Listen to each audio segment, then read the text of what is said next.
খুব শান্তিতে শুয়ে আছো তাই না? তোমার মতো এরকম শান্তি আমিও পাইতাম যদি তোমার এই লাশটা তুইলা এই কুত্তা দিয়ে খাওয়াইতে পারতাম।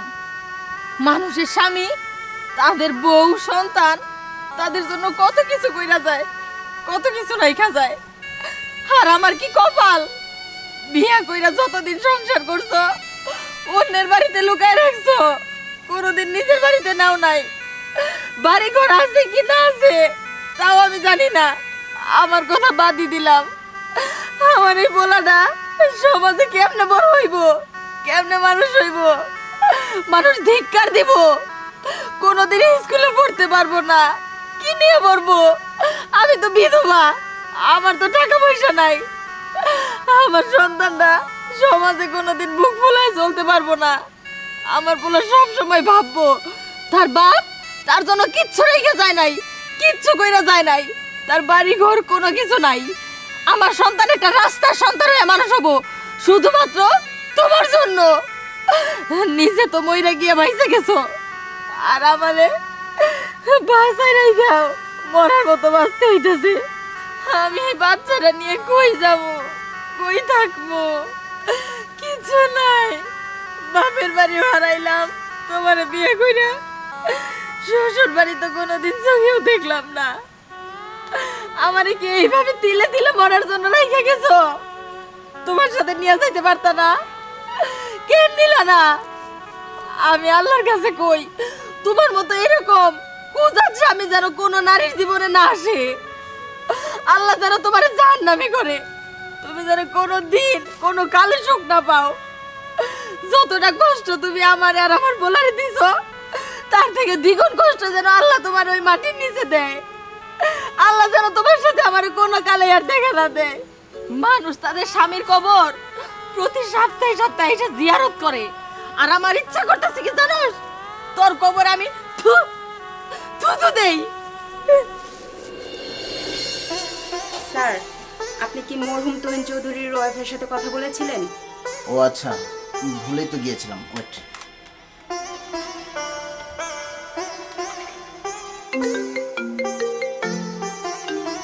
হ্যালো, আসসালামু আলাইকুম। ওয়ালাইকুম সালাম। আপনি কি মরহুম তুহিন চৌধুরীর স্ত্রী মিসেস পুরি? হ্যাঁ, আমি তুহিনের বউ। আমি একজন ব্যাংকের ম্যানেজার। আমি ব্যাংক থেকে বলছি, আপনার হাজবেন্ড মারা যাওয়ার আগে আপনার অ্যাকাউন্টে 50 লক্ষ টাকা রেখে গিয়েছে। আপনার তাড়াতাড়ি ব্যাংকে যোগাযোগ করুন। 50 লক্ষ টাকা? কি কইলো?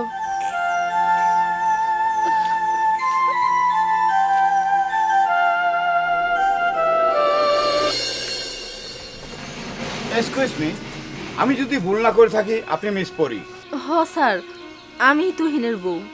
ও, মরহুম তুহিন সাহেব আপনার হাজব্যান্ড? আমি আপনাকেই খুঁজতেছিলাম। শুনুন, আপনি আমার একসময় অফিসে আসুন। আপনার হাজব্যান্ড মৃত্যুর আগে আমার সাথে খুব ভালো সম্পর্ক ছিল, আমাকে বিশ্বাস করতো, তাই কিছু কাগজপত্র আমার কাছে রেখে গেছেন। শুনুন, মৃত্যুর আগে আপনার স্বামী আপনার জন্য 2টি ফ্ল্যাট এবং আপনার সন্তানের জন্য 10 বিঘা জমি কিনে রেখে গেছেন। আপনি একসময় অফিসে এসে কাগজপত্রগুলো নিয়ে যান। একমাত্র ওয়ারিশ আপনারা দুজন। কি কইতেছেন স্যার? আমার স্বামী তো কোনোদিন এইগুলোর কথা আমার জানাই যায় নাই। আপনার স্বামী আপনাকে অনেকটা ভালোবাসতো, তাই দেখতে চাইছিল যে মৃত্যুর পর আপনাকে কোনো কিছু না দেওয়ার পরেও আপনি কতটুকু ভালোবাসেন। আপনার স্বামী আপনাকে একটু দেরি করে জানাতে চেয়েছিল, তার ভাগ্য হলো না, আল্লাহ পাক তাকে তুলে নিয়ে গেলেন। আর শুনুন, কাগজপত্রগুলো আমার কাছে ছিল বলেই আমি জানিয়ে দিলাম আপনাকে। শুনুন, আমার হাতে সময় খুবই কম, আমার এক্ষুনি কুড়ে যেতে হবে। আপনি এক কাজ করুন, আপনি আমার চেম্বারে দেখা করুন, ঠিক আছে? ঠিক আছে আচ্ছা।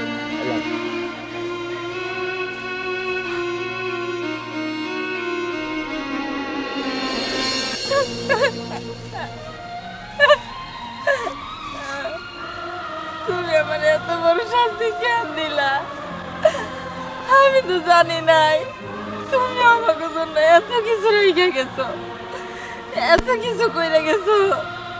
আমি তো দুনিয়াতে থেকেই জাহান্নামী হয়ে গেলাম। আমি আমার মৃত স্বামীরে কত কিছু কয়ে গেছি, আর তুমি কি না আমাকে কথা চিন্তা কইরা কত কিছু কইরা গেছো। আমার তুমি ক্ষমা করে দাও না, আমার ইচ্ছা করতেছে তোমার কবরটা কইরা তোমার পা দুইটা বুকের মধ্যে জড়াই ধরে যদি ক্ষমা চাইতে পারতাম। আমি যে জাহান্নামী হয়ে গেলাম, আমি কি করবো এখন?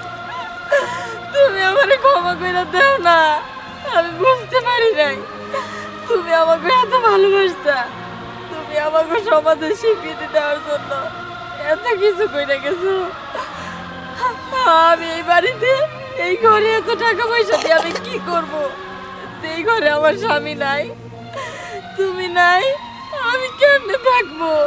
আমি কেমনে বাঁচবো? কারে নিয়ে বাঁচবো?